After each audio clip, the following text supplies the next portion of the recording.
दोस्तों कश्मीर एक ऐसा सब्जेक्ट है जिसको लेके बहुत सारे लोगों की बहुत सारी अलग अलग राय है, पर मेरे अकॉर्डिंग सबसे मुख्य राय होनी चाहिए भारत के फौजियों की। मेजर सुरेंद्र पूनिया ने हमारे साथ एक बहुत ही बढ़िया स्पेशल फोर्सेस का एक हिंदी पॉडकास्ट बनाया है। मैं ये चाहूँगा कि आप पहले वो देखें ताकि आप इनकी असलियत जानें, इनका अस्तित्व जानें, इनकी पर्सनालिटी क्या है, इनकी पर्सनालिटी ऐसी क्यों है, और फिर ये वीडियो आप देखें। कश्मीर की बहुत सारी बातें की है मेजर पूनिया ने, काफ़ी पैशनेट ओपिनियंस हैं इनके। मैं ज़्यादा कुछ इस इंट्रो में नहीं कहना चाहूँगा, बस यही कहना चाहूँगा कि please enjoy and respect this episode of the Ranveer show Hindi. जय हिंद, एन्जॉय योरसेल्फ।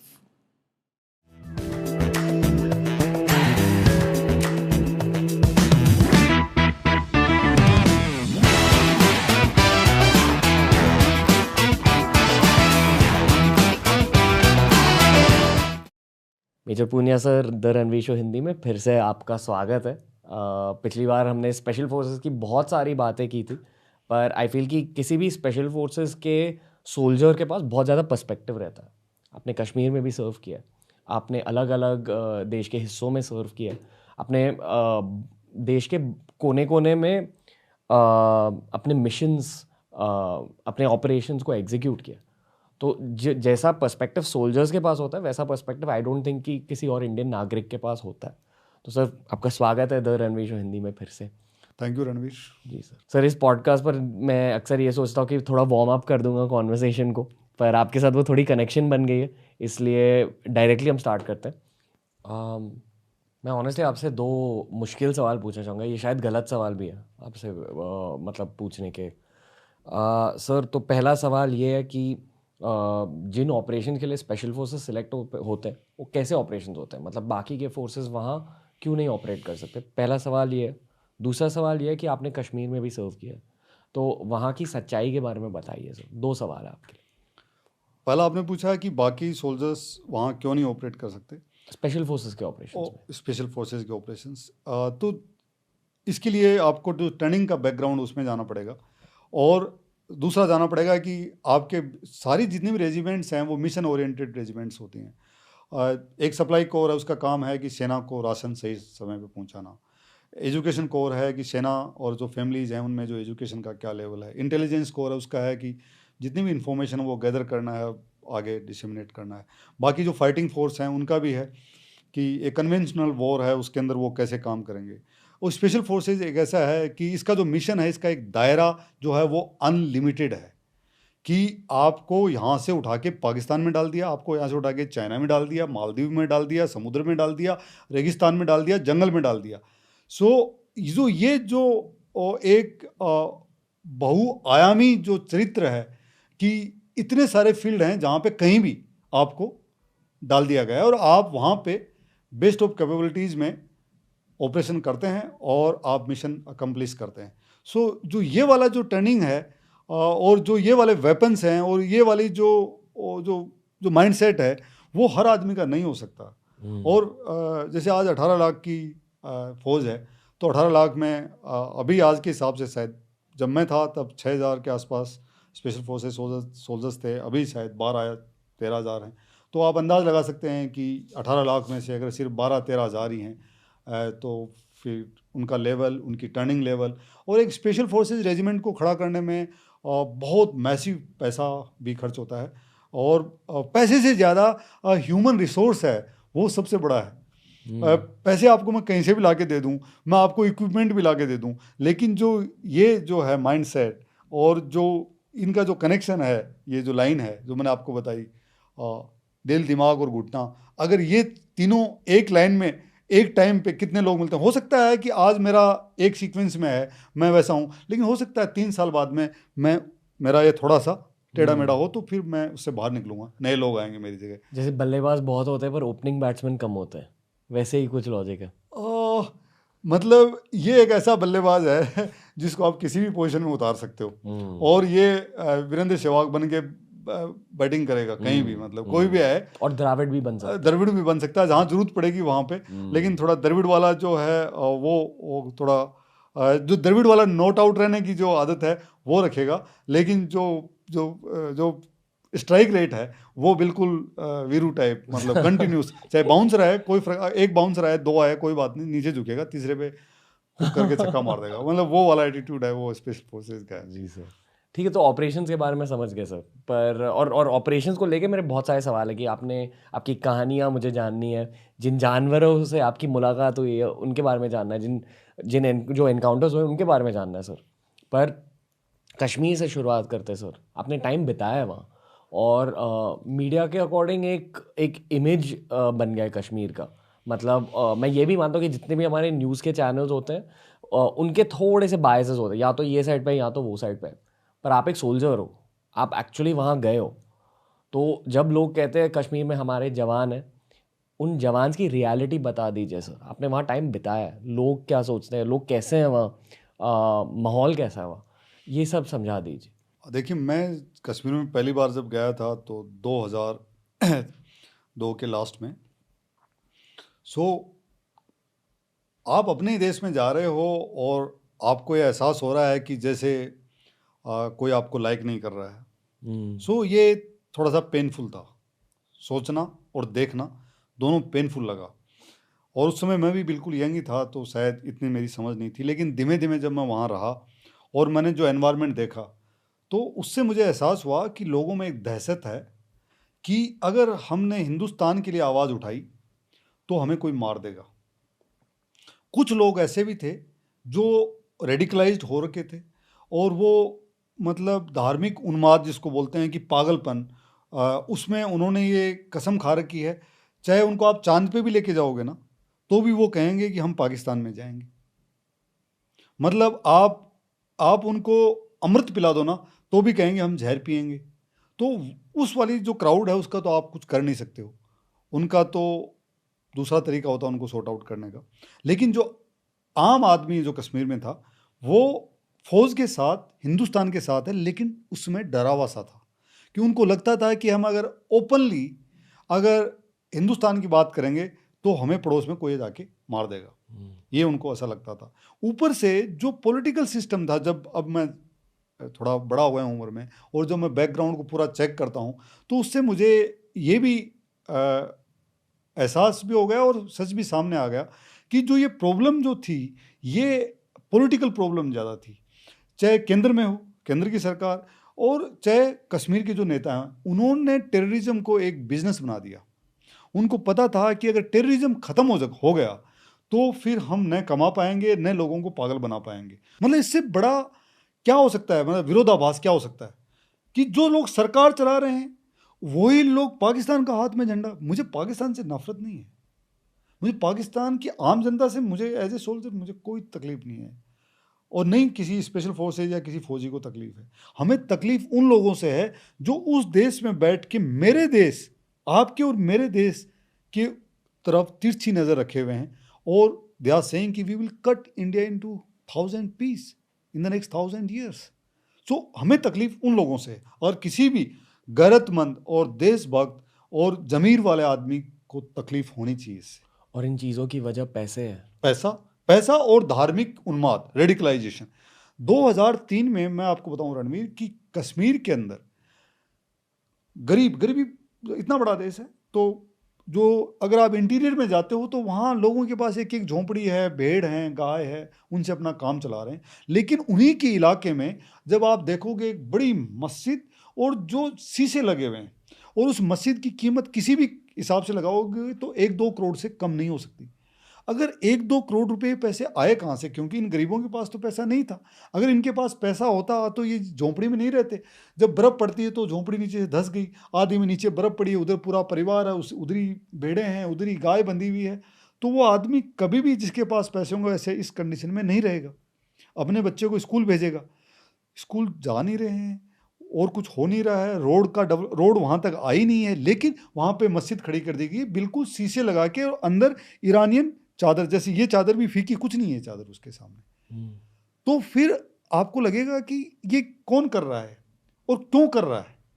अगर कोई अच्छा इंसान हो तो वो उस पैसा उस पॉपुलेशन को पढ़ाने में, उन बच्चों को एजुकेशन देने में, वहाँ का इंफ्रास्ट्रक्चर डेवलप करने में लगाएगा। और कश्मीर में हर साल इतना पैसा भारत सरकार देती थी, फिर वो गया कहाँ, कहाँ गया वो पैसा? जो भी कुछ हुआ, सेना की जितनी भी यूनिट्स हैं सब ने वहाँ पे जो आर्मी की जो स्कूल खोल रखे हैं, तो वहाँ के स्कूलों का क्या हुआ? कौन है वहाँ पे पढ़ाने, कौन जाता है? तनख्वाह तो ले रहे हैं भारत सरकार से। आपको पता है कि इस सरकार के आने से पहले हर साल 9,500 करोड़ रुपए भारत सरकार किनको देती थी? कि हुर्रियत के लोगों को, उनके ट्रेवल पे, उनके हेल्थ पे। और हुर्रियत कौन है जो कहता है कि कश्मीर पाकिस्तान है? अजीब है, आपका मेरा पैसा, इस देश के करोड़ों लोगों का पैसा, टैक्स का पैसा कश्मीर में हम उन लोगों पे खर्च कर रहे हैं जो इस देश के खिलाफ बात कर रहे हैं। खिलाफ नहीं, वो खुद कह रहे हैं, रात दिन मुंह पे आके बोलते हैं, प्राइम मिनिस्टर के मुंह पे आके बोलते हैं कि कश्मीर आज़ादी मांगता है, कश्मीर पाकिस्तान में मिलना चाहता है। तो ये जो उस समय की जो सरकार थी 1989 में, जब जो हिंदुओं का वहाँ से प्लान किया गया, उसके बाद से जितनी भी जो सरकारें आई, उन्होंने सिर्फ और सिर्फ यही करते गए और लोगों को ये एहसास करवा दिया, पूरे देश की जनता को भी एहसास करवा दिया कि कश्मीर कुछ अलग है। और ये एज ए सोल्जर मेरे लिए तो एक बहुत बड़ा मतलब सदमा, दुख और अनएक्सेप्टेबल फैक्ट था। और जब मैं फौज से बाहर भी आया तो मैं हमेशा बोलता हूँ कि लोगों को कि हिंदुस्तान की जो आर्मी है वो डेमोक्रेटिक आर्मी है, वो इस देश की चुनी हुई जो सरकार है उसके नीचे काम करने वाली सरकार है। कल को आप बन जाएं पीएम, आपके नीचे काम करेगी। परसों मायावती जी बन जाएं, उनके नीचे काम करेगी। चाहे ओवैसी बन जाए, उनके नीचे काम करेगी। चाहे राहुल गांधी बन जाए, उनके नीचे काम करेगी। चाहे योगी जी बन जाए, उनके नीचे काम करेगी। कोई भी देश की जनता जिसको चुनेगी उसके नीचे इस देश की सेना काम करेगी। इस देश की सेना पाकिस्तान की सेना की तरह नहीं है। पाकिस्तान की सेना के पास एक देश है नीचे, और इस देश के पास एक सेना है। बहुत बड़ा अंतर है जी सर, बहुत बड़ा अंतर है। लेकिन यहां पे मैं फिर एक बार, मैं हमेशा हर जगह बोलता हूं कि जिस वक्त अगर कोई ये कह दे कि कश्मीर को हम आज़ाद कर देंगे या कश्मीर को हम पाकिस्तान को दे देंगे या कश्मीर का ये वाला इतना हिस्सा उनको दे देंगे, उस वक्त इस देश की सेना, चाहे कोई भी सरकार हो, उसकी बात नहीं मानेगी। नहीं मानना चाहिए। क्यों? हमने 26,000 से ज़्यादा साथी खोए हैं। उसमें से कश्मीर में कम से कम 8-9 हज़ार साथी जिन्होंने अपनी जान की शहादत दी है इस देश के लिए, कश्मीर की मिट्टी के लिए, कि वो इस देश के अंदर है। उनकी कोई वहाँ ज़मीन नहीं है, कोई जायदाद नहीं है, कोई घर नहीं है, उनके बच्चे नहीं पढ़ रहे वहाँ पे, उनके होटल या स्कूल नहीं है वहाँ पे। किसके लिए दिए उन्होंने? इस देश के लिए दिए। इस देश की संप्रभुता, सार्वभौमिकता, एकता, अखंडता के लिए दिए।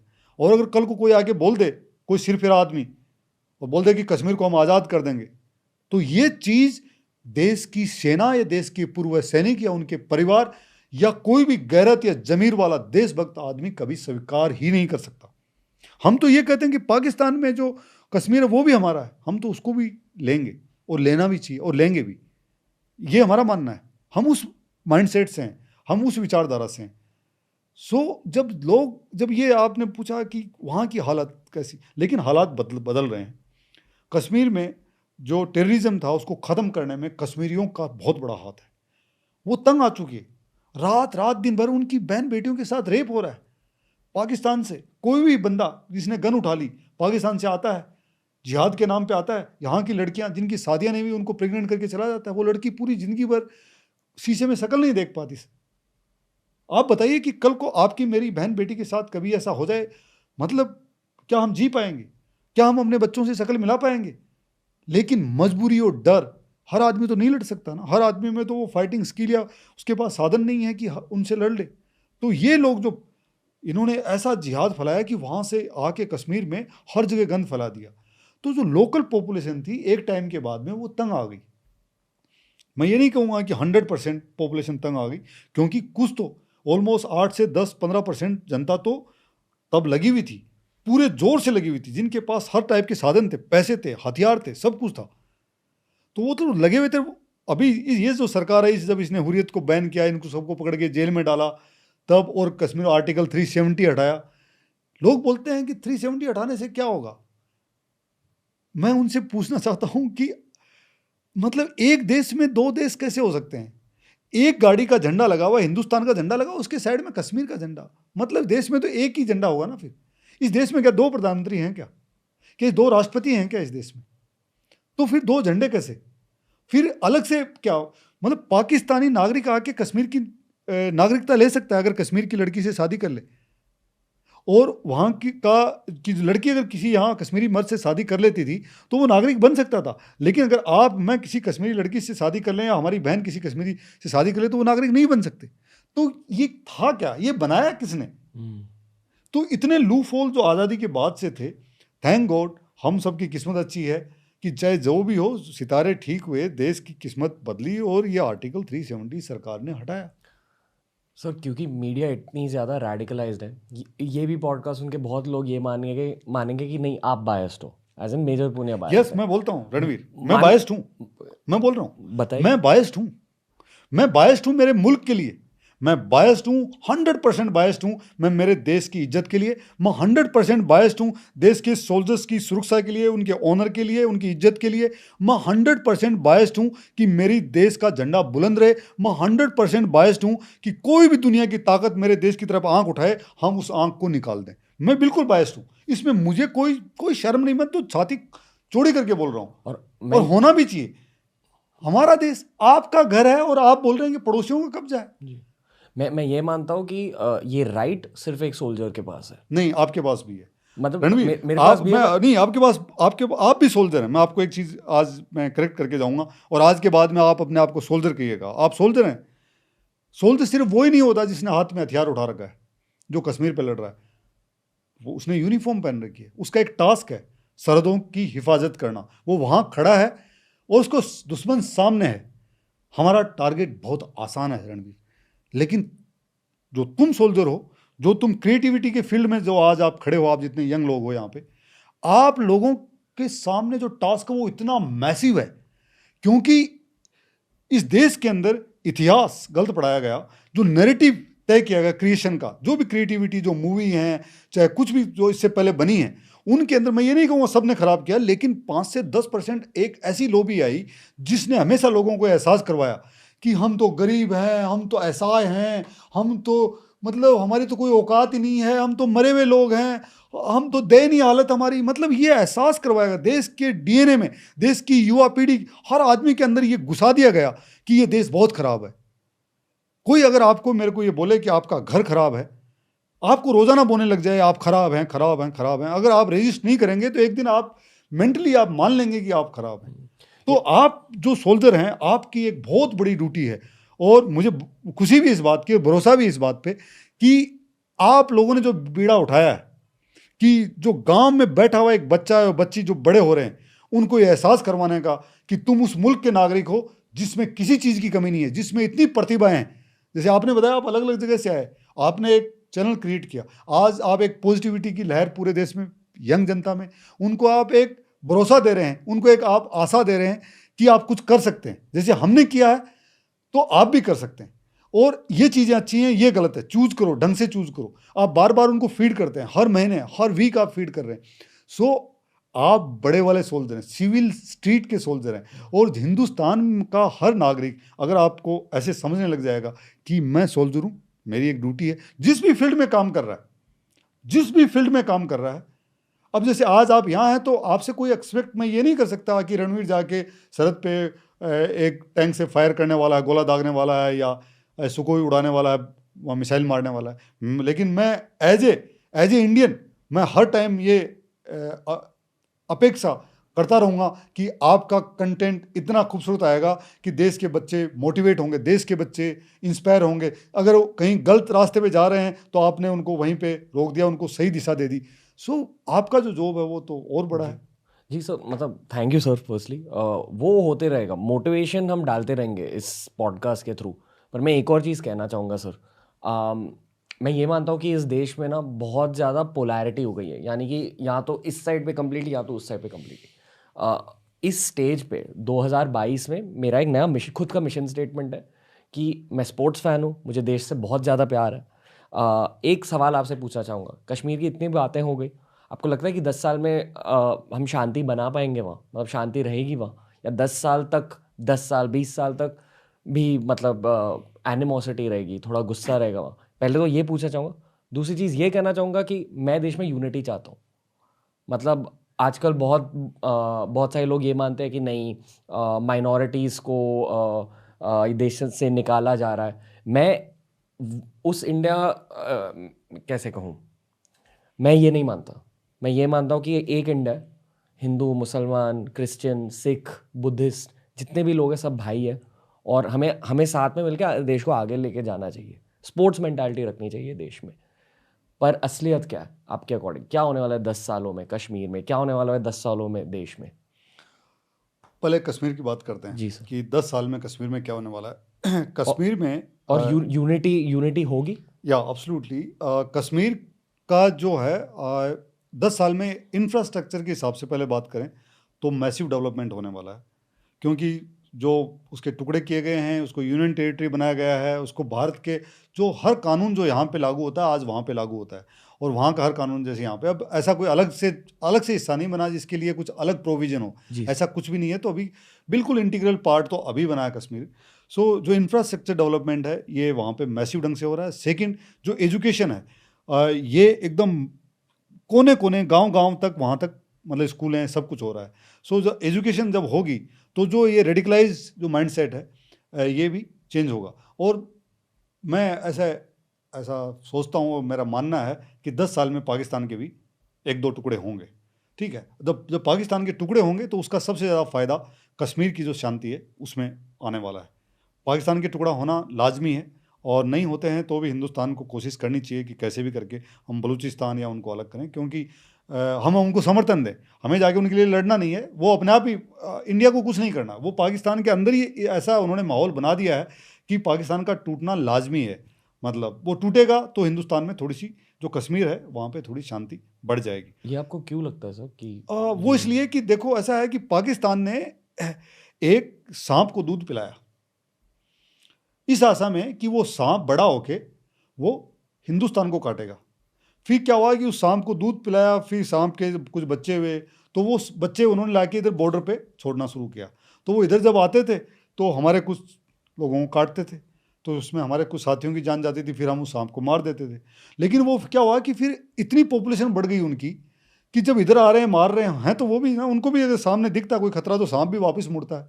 तो वो सारे सांप उनकी सोसाइटी में घूमने लग गए, और इतने ज़्यादा हो गए सोसाइटी में कि आज पाकिस्तान के अंदर कोई सुरक्षित नहीं है। पाकिस्तान में अगर आज टोटल गन अगर चेक की जाए तो अमेरिका से ज़्यादा टोटल जो AK-47 है पाकिस्तान के घर घर में घूम रही है।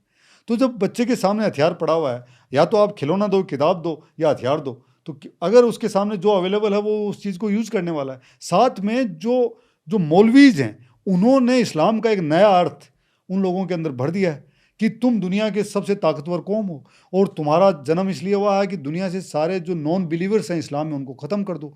तो उनको एक फॉल्स सेंस ऑफ सुपीरियरिटी, वो ऐसा एहसास करवा दिया कॉमन आदमी में जो मदरसे में जा रहा है, चाहे नमाज पढ़ने जा रहा है, इतना ज़्यादा रेडिकलाइज कर दिया। जबकि चाहे किसी भी मज़हब का आदमी हो, चाहे हिंदू हो, मुस्लिम हो, सिख हो, ईसाई हो, हैं तो सब एक ही इंसान ही है ना। कौन सुपीरियर है? कोई सुपीरियर नहीं, सब अपनी अपनी जगह ठीक है। और हर जगह अच्छे लोग, हर जगह अच्छे लोग हैं, हर जगह बुरे लोग हैं। लेकिन पाकिस्तान सोसाइटी, मतलब वो आज पाकिस्तान सोसाइटी के मतलब हर तीसरे चौथे घर में एक जिहादी है, हर तीसरे चौथे घर में मतलब हर 20वें घर में एक बम बांध के फटने वाला आदमी है।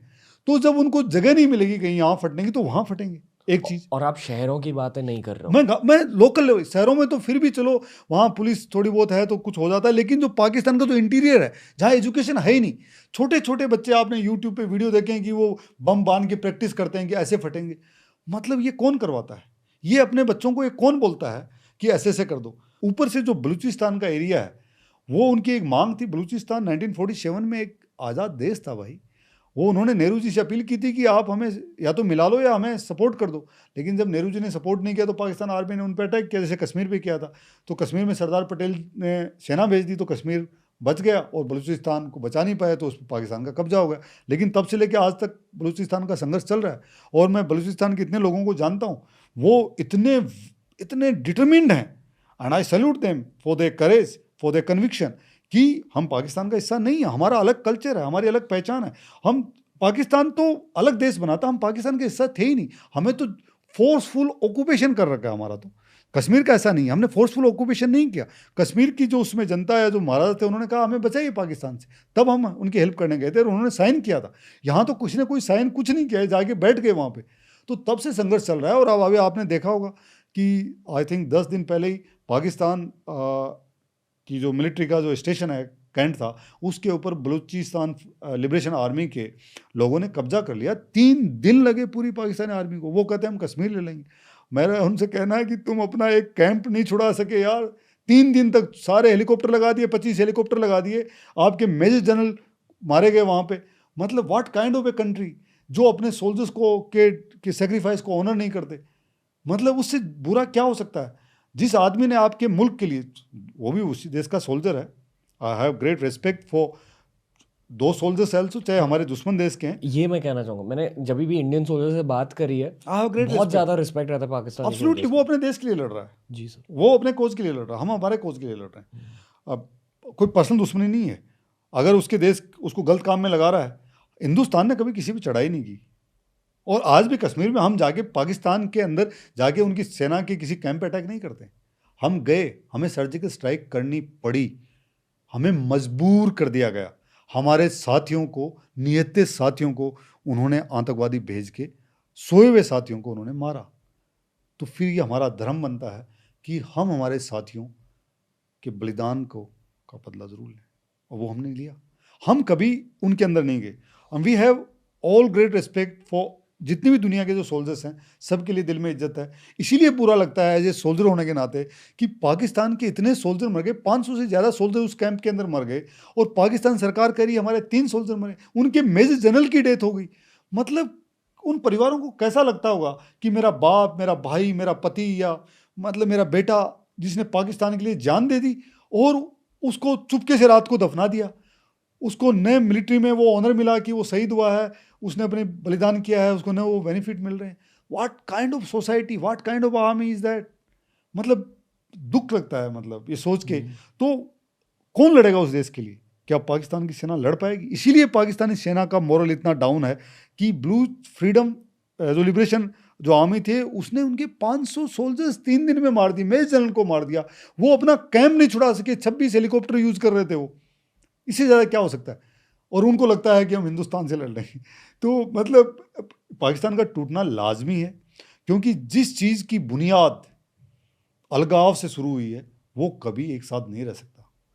हिंदुस्तान को आपने देखा कि सबको मिलाया, 543 है कितनी रियासत शायद आप जानते होंगे, सबको मिलाया कि हम सब साथ मिलके, यूनियन, हम सब साथ मिलते हैं, मिलके हमारा जो मुल्क, हमारा देश जो था, वो भी तो हमारे साथ ही थे पहले।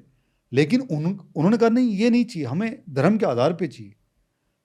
तो जिस चीज़ में जब कोई भी जो एक्सट्रीमिज्म है ना, वो उसका जो एंड है वो टूट के होता है।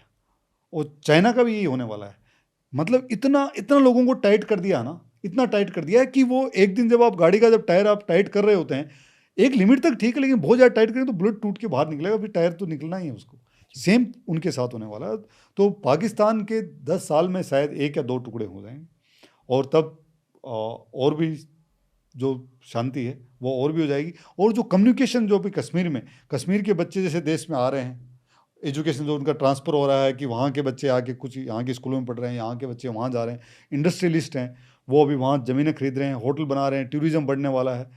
तो लोगों को समझ में आ गया है कि जब वो आके हिंदुस्तान में, मैं जब राष्ट्रपति भवन में था, जब कश्मीर के बच्चे, सेना के जो लोग, उनके पढ़ाई में जो अच्छे बच्चे बच्चियाँ होते हैं इंटीरियर के, उनको भारत दर्शन के लिए लेके आते थे।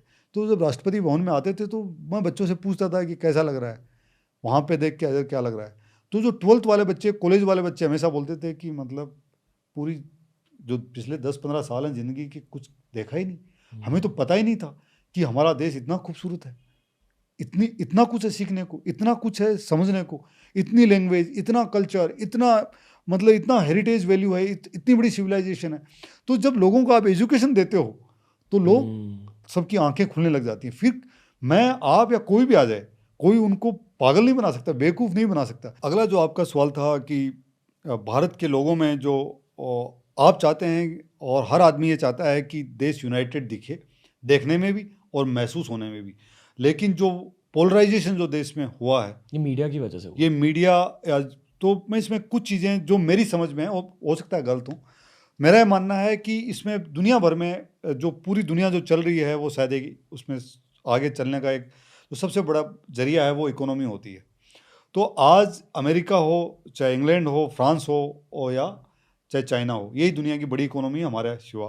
तो उनको लगता है कि जिस ढंग से हिंदुस्तान का जो राइज हो रहा है, ऊपर हो रहा है, और ये उनके लिए एक बहुत बड़ा खतरा है कि उनकी पोजीशन लेता जा रहा है। सबसे ज़्यादा जॉब यहाँ पे हो रहे हैं, सबसे ज़्यादा प्रोडक्शन यहाँ हो रहा है, खपत यहाँ हो रही है। तो मार्केट तो यही है सबसे बड़ा। और इस देश के साथ सबसे खूबसूरत चीज़ है कि एक वाइब्रेंट डेमोक्रेसी है।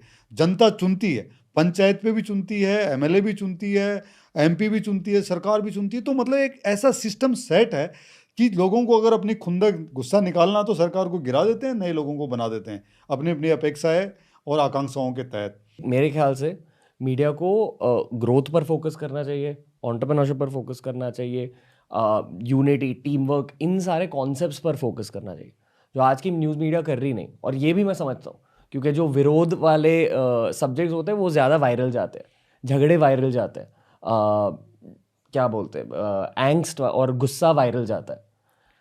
तो आई फील कि बदलाव लाने चाहिए देश में अगर हमें इकोनॉमिक ग्रोथ देखनी है। देखो चाइना इतना पावर शक्तिशाली क्यों है आज? क्योंकि उनके पास इकोनॉमिक ग्रोथ है, क्योंकि पूरा देश एक ज़माने में, शायद अभी नहीं पर एक ज़माने में साथ में काम करता था, ना कि ये देख के कि वो आपका रिलीजन क्या है, मेरा रिलीजन क्या है, आपकी राय क्या है, मेरी राय क्या है। आजकल ये इंडिया में बहुत ज़्यादा होने लगा। वहाँ चाइना में किसी की कोई राय नहीं है, चाइना में सिर्फ हाँ डंडा मतलब है। वो भी आप कह सकते हो। मतलब वो इतना भारी डंडा है, हथौड़ा हैमर है। हम्म, मतलब किसी को कोई पूछता नहीं है जी। कि आपकी चॉइस क्या है, चॉइस स्टेट डिसाइड करता है। एंड इसलिए ही चाइना टूटेगा।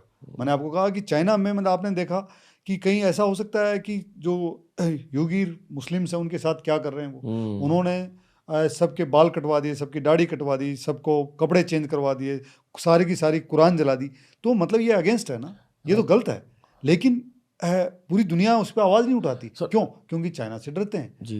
उसके इकोनॉमिक पावर से डरते हैं। जो हमारे देश की एक पार्ट ऑफ द पॉपुलेशन है वो मानते हैं कि इंडिया में भी ऐसे होने वाला है, और मैं ये कहना चाहूँगा कि एज इंडियंस हम ये कभी होने नहीं देंगे। देखो रणवीर, इंडिया में कोई भी फोर्स के साथ कुछ नहीं कर पाएगा, क्योंकि यहाँ की जो जनता है वो इतनी ज़्यादा डेमोक्रेसी उसके स्किन में है, लोकतंत्र है ना वो उसके स्किन में है। तो यहाँ फोर्स करके, आपको पता 77 में इमरजेंसी लगी थी, 1-1.5 साल रहा, लेकिन जनता ने उस समय जब सोशल मीडिया नहीं थी उखाड़ फेंका। तो आज तो सवाल ही नहीं होता कि इस देश के अंदर कोई फोर्स करके नहीं कर सकता। सेकंड, आपने एक सवाल पूछा था, बहुत ही इंपॉर्टेंट जो सवाल था कि कोई माइनॉरिटी है, कोई वो है। दो तरीके हैं माइनॉरिटी के। एक है कॉन्स्टिट्यूशनल तरीका, जिसमें कुछ गाइडलाइन दी हैं कि माइनॉरिटी कौन है। उसमें लिखा है कि जिनकी टोटल पॉपुलेशन हिंदुस्तान की पॉपुलेशन की 1% से कम हो तो वो माइनॉरिटी है। तो वो नंबर्स के आधार पे है। तो अगर उस हिसाब से देखा जाए तो इस देश में मेरे हिसाब से सिर्फ शायद जैन या पारसी हैं, वही माइनॉरिटी हैं, बाकी कोई माइनॉरिटी नहीं है। माइनॉरिटी हो ही नहीं सकता कि अगर मान लो आज सिख हैं जिनकी पॉपुलेशन मान लो 2-2.5 करोड़ है, तो वो भी माइनॉरिटी नहीं है। अगर आज मुस्लिम हैं जिनकी पॉपुलेशन 26-27 करोड़ है, तो माइनॉरिटी, मतलब पाकिस्तान की पूरे देश की पॉपुलेशन 22 करोड़ है और यहाँ हमारे 26 करोड़ मुस्लिम भाई, तो माइनॉरिटी कैसे हो गए? हिंदू हैं 78 करोड़ है, तो कैसे माइनॉरिटी कैसे? वो तो वैसे ही माइनॉरिटी नहीं है। तो इस देश में अगर नंबर के आधार पे देखा जाए तो सिर्फ पारसी या जैन मेरे हिसाब से, या हो सकता है बौद्ध भी हों, लेकिन उनका मुझे डाटा पता नहीं, लेकिन जैन और जो पारसी हैं वो माइनॉरिटी है जिनकी पॉपुलेशन मतलब 1% से भी बहुत कम है। तो वो है as per constitution by the numbers.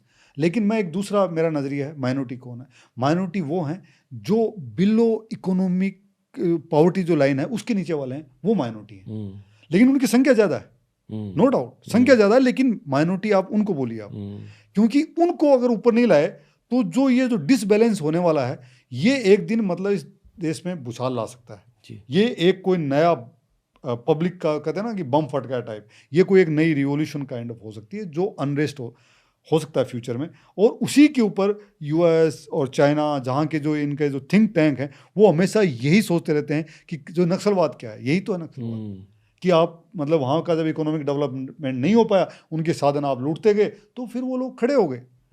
तरीका गलत है उनका हथियार उठाने का और सेना के खिलाफ लड़ने का, सीआरपीएफ के खिलाफ लड़ने का। तो ये किसने किया? नक्सल्स को ये चाइना ने फंड किया। उनको पता चला कि इनको अगर आप भड़का दोगे, इनको कुछ पैसा दे दोगे, इनको कुछ ड्रग्स दे दोगे, तो ये पागल बन के अपने स्टेट के खिलाफ लड़ते रहेंगे, और जो हुआ। आप हमारे हमारे जो मुस्लिम ब्रदर्स हैं सिस्टर्स हैं उनसे आप क्या कहना चाहोगे सर? क्योंकि बहुत सारे लोग डर में जी रहे हैं देश में अब। बहुत सारे लोगों को ये लग रहा है कि नहीं, या हमारा वो पहले वाला इंडिया नहीं रहा। देखो हिंदुस्तान में मैं सेना के हिसाब से जाऊंगा सबसे पहले।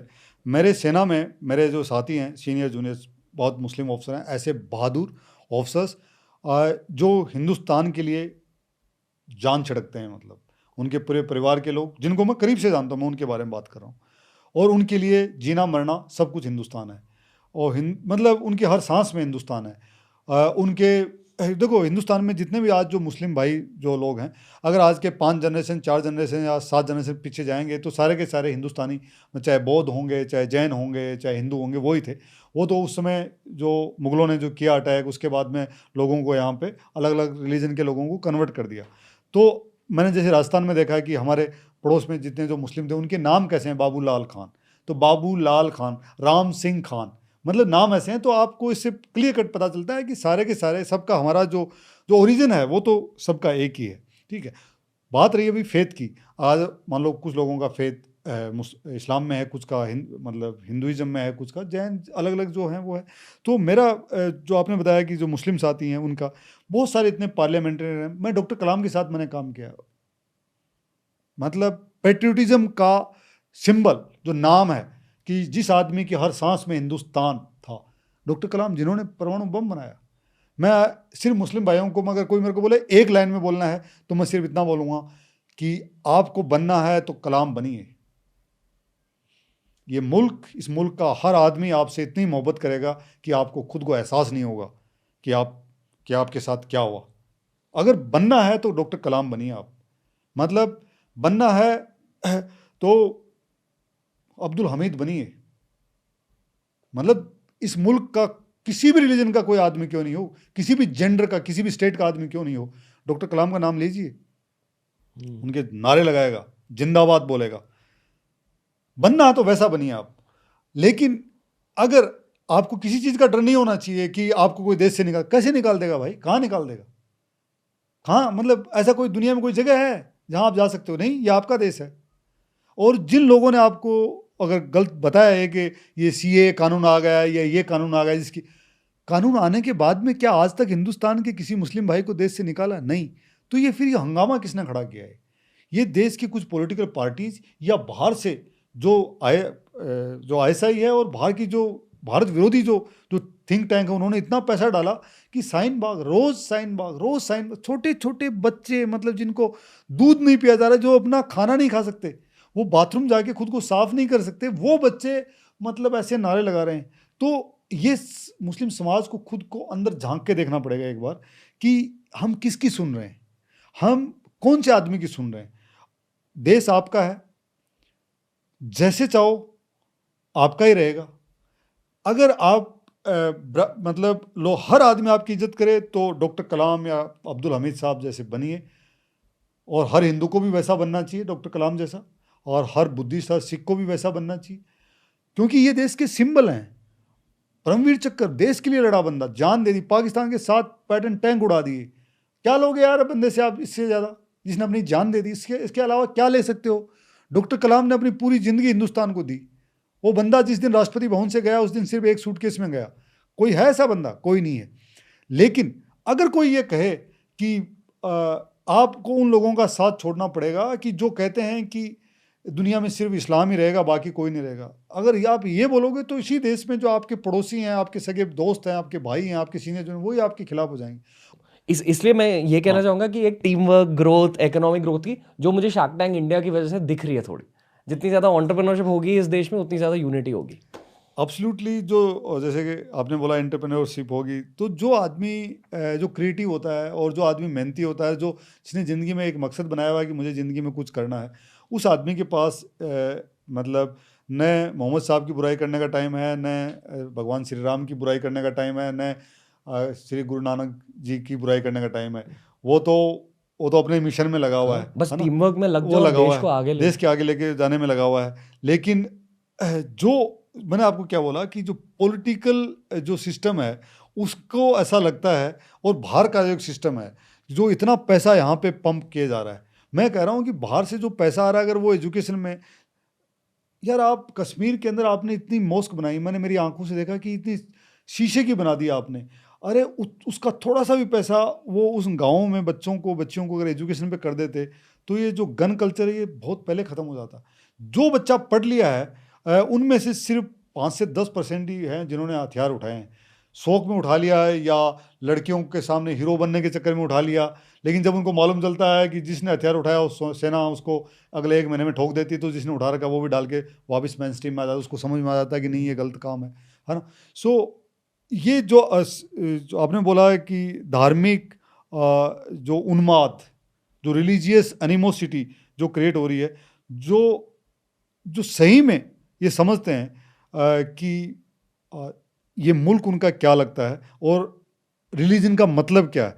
अगर रिलीजन का मतलब मेरे घर तक या मेरी आस्था मेरे तक है तो सब ठीक है रणवीर, लेकिन अगर मैं आप पे फोर्स करने लग जाऊं या मैं आप पे डिक्टेट करने लग जाऊं, उस दिन फिर आपके मेरे बीच में जो रिश्ता है, चाहे दोस्ती का हो, चाहे भाईचारे का हो, चाहे रिस्पेक्ट का हो और चाहे छोटे बड़े का हो, वो सब धीमे धीमे ना टूटने लगता है। फिर भरोसा आना वापस आना बहुत मुश्किल हो जाता है।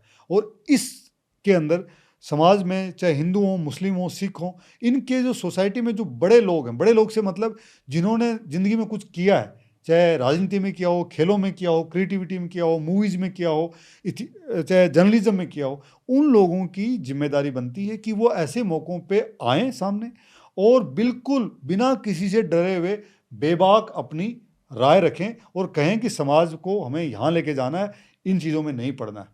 और आपके चैनल के माध्यम से मैं जितने युवा उनको मैं एक अपील करना चाहूँगा, किसी भी न्यूज़ पे भरोसा करने से पहले आधी 1 घंटे उस न्यूज़ के बारे में अलग अलग पोर्टल्स पे आप देख लें कि किधर से क्या नैरेटिव आ रहा है, फिर आपको सच सामने आ जाएगा और फिर अपनी प्रतिक्रिया देनी है। फिर से मेरा मानना थोड़ा अलग है। मैं ये मानता हूँ कि जिसको जो करना है अपने फेथ के अकॉर्डिंग कर लो, बट इंडिया को फर्स्ट रखो। कि आप पहले इंडियन हो, भारत को फर्स्ट, हाँ भारत को फर्स्ट रखो। आप पहले भारतीय नागरिक हो, उसके बाद आप हिंदू हो या मुस्लिम हो या सिख हो या बुद्धिस्ट हो या जो भी, वो आप अपने घर पे हो, मतलब घर के बाहर आप हिंदुस्तानी हो, बात खत्म। हाँ, पर मैं ये भी मानता हूँ कि ये देश अलग अलग धर्मों का देश है। 2022 की बात करते हैं, 2022 में हर किसी को फ्रीडम मिलना चाहिए। एब्सोल्युटली, आई फुली एग्री कि मतलब जो इस देश की जो खूबी है वो यही है कि विविधता में एकता है ना। मतलब हम अलग अलग स्टेट्स, अलग अलग लैंग्वेज, इतना जो कल्चरल डिफरेंस है दुनिया में शायद किसी भी कंट्री में नहीं है जितना हिंदुस्तान में है। जी सर। कि इतनी भाषाएं हैं और इतने डायलेक्ट्स हैं, इतने प्रकार के खाने हैं और इतने प्रकार के म्यूजिक हैं। मतलब आप जाके देखिए, इतना शायद दुनिया में कहीं नहीं मिल सकता।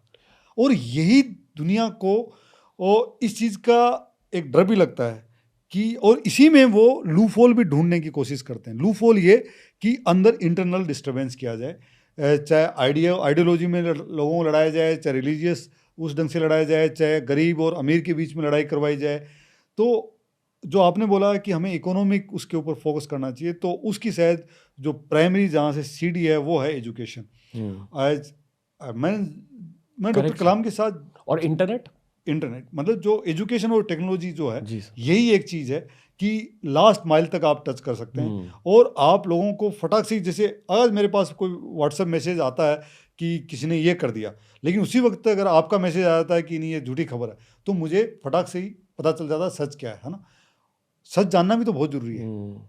और सर एक और बात कहना चाहूँगा कि अगर हमने ये सब नहीं किया ना, मिलके यूनिटी नहीं करी, तो चाइना आ रहे हैं अभी। मतलब चाइना के पास बहुत पावर है, और अगर हम देखो, चाइना आज के दिन अमेरिका को पीछे कर चुका है, अमेरिका को पीछे कर चुका है, इसमें कोई शक नहीं है। पाकिस्तान आज चाइना का गुलाम बन चुका है, बहुत सारे देश बन चुके हैं। साउथ अमेरिका में जितनी कंट्रियां, अफ्रीका में है, मतलब इन्होंने अपना एक ऐसा इकोनॉमिक क्लाउड पूरी दुनिया में कर दिया है कि आप देखिए कि एक यूनाइटेड नेशन जैसी संस्था, जिनको पता है कि हाफिज सईद और मसूद अजहर दुनिया के डेढ़ टेररिस्ट हैं, लेकिन उनका जो टेररिस्ट का जो दर्जा देते हैं, उसके अंदर जब वोटिंग होती है तो उसमें चाइना हमेशा वीटो कर देता है।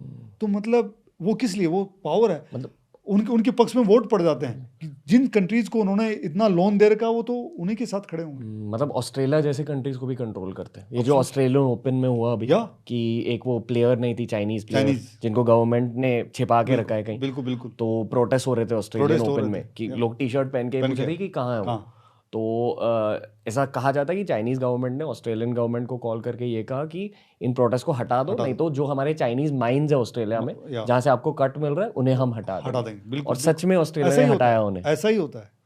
ये पावर है, ये इकोनॉमिक पावर है। उस वो अभी पावर आ रहा है। जैसे मान लो क्रिकेट में एक नई टीम बन रही है और बहुत स्ट्रांग टीम है, अगर हमने टीम वर्क नहीं किया यहाँ, अगर हम झगड़ते रहे, या। अगर ऐसी छोटी छोटी बातों पर ऐसे नाराज होते रहे या। एक दूसरे से, तो हम बहुत पीछे हो जाएंगे। जैसे क्रिकेट में श्रीलंका के साथ हुआ है अभी, वो हो जाएगा हमारा हाल मेरे अकॉर्डिंग। और नेशन, आपने बिल्कुल सही कहा कि जो ये एक टीम है, टीम बिल्डिंग है, नेशन बिल्डिंग, टीम बिल्डिंग वाला वर्क है। इसमें अगर कोई भी एक पीछे छूट जाता है तो पूरी टीम पीछे हो जाती है। तो सबको साथ मिलके ही चलना पड़ेगा, इसके अलावा कोई चारा भी नहीं है। बातें करनी चाहिए, पॉडकास्ट करने चाहिए, but at the end of the day ये इंटरेक्शन बहुत जरूरी है। इंटरेक्शन, और जब इंटरेक्शन, कम्युनिकेशन हो, अगर आमने सामने कम्युनिकेशन होता है तो शायद जो गिले शिकवा हैं वो दूर हो जाते हैं। जी। अदरवाइज अगर कम्युनिकेशन चैनल अगर रुक जाता है तो फिर कोई भी नई स्टोरी आप क्रिएट करके उनमें और डिफरेंस पैदा कर सकते हो। और जो मेरा जैसे मानना है कि जो मेरी जो फेथ है, वो जो आप जैसा जो यूथ है इस हिंदुस्तान की, जो यंगर जनरेशन है, उसमें मेरा बहुत बड़ा बिलीफ और फेथ है। वो मैं इसलिए देखता हूँ कि इतना टैलेंट है ना लोगों में, और इतना संघर्ष और इतना हार्ड वर्क करने की क्षमता है। वो मैं और भी दुनिया में इतनी जगह घुमा हूँ, वहाँ के यूथ में ऐसी हंगर, ऐसी भूख, ऐसी मतलब काम करने की क्षमता, और इतना ज़्यादा जो है ना मतलब डेडिकेशन, जो कहते हैं ना नेवर से डाई स्पिरिट, वो जो यहाँ के यूथ में है वो दुनिया भर में नहीं है। लड़ाई लंबी है, लेकिन मैं सारे यूथ को यही कहना चाहूँगा कि जो आपका दिल करता है कि ज़िंदगी में ये करना है, तो आप कोशिश ज़रूर करो। एक बार फेल हो जाओगे कोई बात नहीं, फेल होना लाजमी है, और मैं खुद चाहूँगा कि आप एक दो बार फेल हों। फेल होना बहुत ज़रूरी है ज़िंदगी में। फेल नहीं होंगे तो हम सीख नहीं पाएंगे। जी। फेल होते ही हमें वो सब चीज़ें समझ में आने लगती हैं कि ये करने से ये होता है, ये करने से ये होता है। कई बार क्या होता है कि हम बिना गलती किए हुए सक्सेस के टॉप पे पहुंच जाते हैं, और वो हमारे फेल्योर का सबसे बड़ा रीज़न बनता है बाद में, क्योंकि हमने गलती की नहीं। कुछ ऐसा सिस्टम हुआ भगवान की दया से, या कुछ किस्मत ऐसी थी, या कुछ ऐसे सर्कमस्टांसेस बने कि आप जो करना चाह रहे थे होते होते वो आप हो गया, आपका कहीं भी आपको रेजिस्टेंस नहीं मिला, तो आपने फेल्योर तो देखा ही नहीं है, असफलता तो देखी नहीं है। और असफलता नहीं देखी तो वो आपको लगता है कि चीज़ें ऐसी ही आसान होती हैं, जबकि ज़िंदगी इतनी आसान नहीं है। कोई भी जो टास्क लेते हो, चाहे एंटरप्रेन्योरशिप हो, चाहे खेती का काम हो, चाहे साइंस हो, चाहे इसरो में बैठे साइंटिस्ट हों, चाहे जो लेखक है वो लिखता है, वो इतना आसान नहीं है। उनके भी एक थॉट प्रोसेस है, उनको भी थोड़ा सा एकांत चाहिए, उनको भी सोचना पड़ता है। तो अगर जब संघर्ष नहीं करता और असफलता नहीं मिलती, तो आदमी के कई बार सक्सेस चढ़ जाती है, और जब दिमाग में हवा आ जाती है तो आदमी पागल हो जाता है, फिर वो दूसरों की रिस्पेक्ट नहीं करता है। तो जितने भी यूथ हैं उनसे मेरा यही कहना है कि आप हम्बल रहिए, लेकिन अपने टारगेट के लिए, अपने मिशन के लिए अग्रेसिव रहिए। जो इंडिया की इकोनॉमिक ग्रोथ होगी, भारत की इंडिया पासपोर्ट में अपने, लेकिन भारत दिल में है। भारत तो की इकोनॉमिक जो ग्रोथ है, और आपको अपने जो पेरेंट्स के जो अधूरे सपने हैं आपको पूरे करने हैं। क्योंकि दुनिया में चाहे किसी के भी पेरेंट्स क्यों नहीं, किसी भी बच्चे के, वो हर दिन रात उनका एक सपना होता है कि हमारी औलाद कुछ अच्छा करे।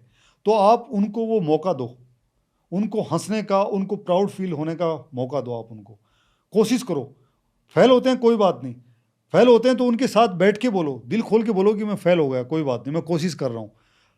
और अपनी जो चीज़ें हैं दबा के नहीं रखनी है, क्योंकि जो मेंटल हेल्थ है एक इतना बड़ा इशू बन के आ रहा है। तो आप अपनी चीज़ें शेयर कीजिए अपने दोस्तों से, अपने चाहने वालों से, अपने बड़ों से, अपने मेंटर्स से, उनके पास ले जाइए। कुछ न कुछ सॉल्यूशन मिलेगा, नहीं मिलेगा कुछ सीखने को मिलेगा, नया सीखने को मिलेगा।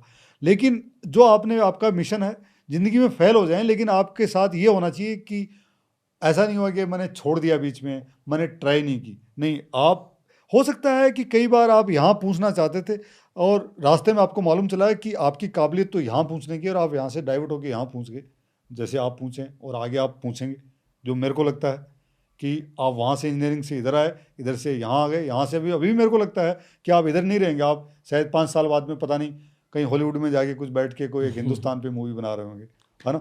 ड्रीम और वही है। है ना कि मतलब कि इधर मैं टीवी पे बैठ के देख रहा हूँ नेटफ्लिक्स पे कि ओ वाह, ये यार ये तो हमारा लड़का है, ये हमारा भाई, हमारा बच्चा है, हमारे देश का है, और मैं ये भारत की बात कर रहा है, ये हिंदुस्तान के संघर्ष की बात कर रहा है, ये हिंदुस्तान की सक्सेस की बात कर रहा है। सो ये सारे यूथ से मेरी अपील है, और हमेशा मुल्क को सबसे ऊपर रखें। जी country is above all, country is above all, वो है, वो रहेगी, और उसी के ऊपर रखना है। आप जहाँ भी खड़े हों, खुद के अंदर हर वक्त फील होनी चाहिए कि छाती में कि हिंदुस्तान है। जब झंडा दिखे, जब राष्ट्रगान चले, जब किसी शहीद की अंतिम यात्रा पे अगर तिरंगा लगा हो, आपके अंदर से एक वो फील आनी चाहिए कि ये मेरे मुल्क का वो आदमी है जिसने अपना टाइम, अपना ज़िंदगी, अपना जो जान है वो हमारे लिए दी है। आप उनके परिवारों के साथ खड़े हों, और एग्रेसिव होना अलग चीज़ है और गुस्सेल होना अलग चीज़ होता है। आप टारगेट के लिए एग्रेसिव हो, मतलब आप बहुत ज़्यादा मेहनत कर रहे हो, और डे टू डे लाइफ में मतलब छोटी छोटी चीज़ों पे गुस्सा होना। आपने देखा रोड रेज पे चल रहे हैं कि रेड बत्ती हो रखी है, फिर भी सब हॉर्न के ऊपर चढ़ गए हैं कि बजे जा रहा है। भाई मतलब आप हॉर्न से हथौड़े से मार लो, वो रेड बत्ती का टाइम है, 20 सेकंड रहेगी, रुक जाओ, इतना संयम तो रखो। तो नई जनरेशन है, उसको थोड़ा जो जल्दीबाजी में है, उनको मेरा कहना है कि थोड़ा धीरे चलो बाबूजी, है ना, मंजिलें आएंगी, थोड़ा सा इंतजार करो, मतलब मेहनत करते रहो, और आप में सब कुछ है। मुझे तो बहुत भरोसा है मैं पढ़ाई पर भी फोकस करना चाहूंगा। बिल्कुल, पढ़ाई करनी चाहिए लोगों को, और सिर्फ एजुकेशन नहीं, मतलब इंटरनेट से पढ़ाई, जैसे इंटरनेट से बिल्कुल आई फील पॉडकास्ट सुनने चाहिए लोगों को। ये मैं खुद के लिए नहीं कह रहा हूँ, बट बहुत ज़्यादा पर्सपेक्टिव मिलता है। आज के 10 साल पहले तो आपको भी नहीं पता था कि हम इधर बैठ के ऐसे कुछ करने वाले हैं, या आपका इतना बड़ा सेटअप होने वाला है, या आप देश के करोड़ों यूथ को आप इंस्पायर करने वाले हैं आपके इस पॉडकास्ट से। ऐसे ऐसे लोगों को, ऐसे ऐसे साथियों को लेके आने वाले हैं जिनकी कहानियाँ आप गांव-गांव तक पहुंचाने वाले हैं। लेकिन आपने कर दिया। हो सकता है कि आगे भी इसमें भी चेंज आएगा। तो जो आदमी सीखता है, मेरे को लगता है कि जो नॉलेज आपने सीखा है तो डेफिनेटली कहीं ना कहीं आपकी पर्सनल लाइफ में भी यूज़ होगा, और आपके आस पड़ोस में, परिवार में, या जो यंगर जनरेशन है जिनके साथ जब भी आप बैठेंगे, तो ऐसा नहीं होगा कि बच्चे आपकी तरफ मुंह खोल के देख रहे हैं और आपको बोलने के लिए बस आपके पास कुछ नहीं है। तो ज़िंदगी में कुछ हसीन कहानियाँ बनाइए, ज़िंदगी में कुछ फेल्योर की कहानियाँ भी बनाइए, और ज़िंदगी में कुछ सक्सेस की कहानियाँ भी बनाइए।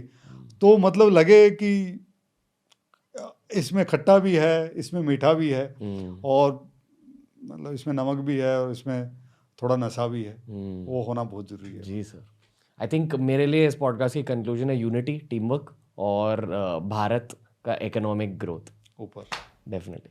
Thank you sir. जय हिंद सर, आपने बहुत ज़्यादा दिल खोल दिया इस पॉडकास्ट में, मुझे बहुत अच्छा लगा। और रणवीर, जाने से पहले एक बात बोलूं? बताइए। इजाज़त दें तो? नहीं, बताइए। जैसे मैं जब फौज में गया था, तो जनरली हम यहाँ पे, जैसे मैं मेडिकल कॉलेज में था, तो गुड मॉर्निंग, गुड इवनिंग जब भी मिलते हैं, नमस्ते या राम राम या सलाम या सत श्री अकाल, अलग अलग हमारे सबका अलग अलग होता है।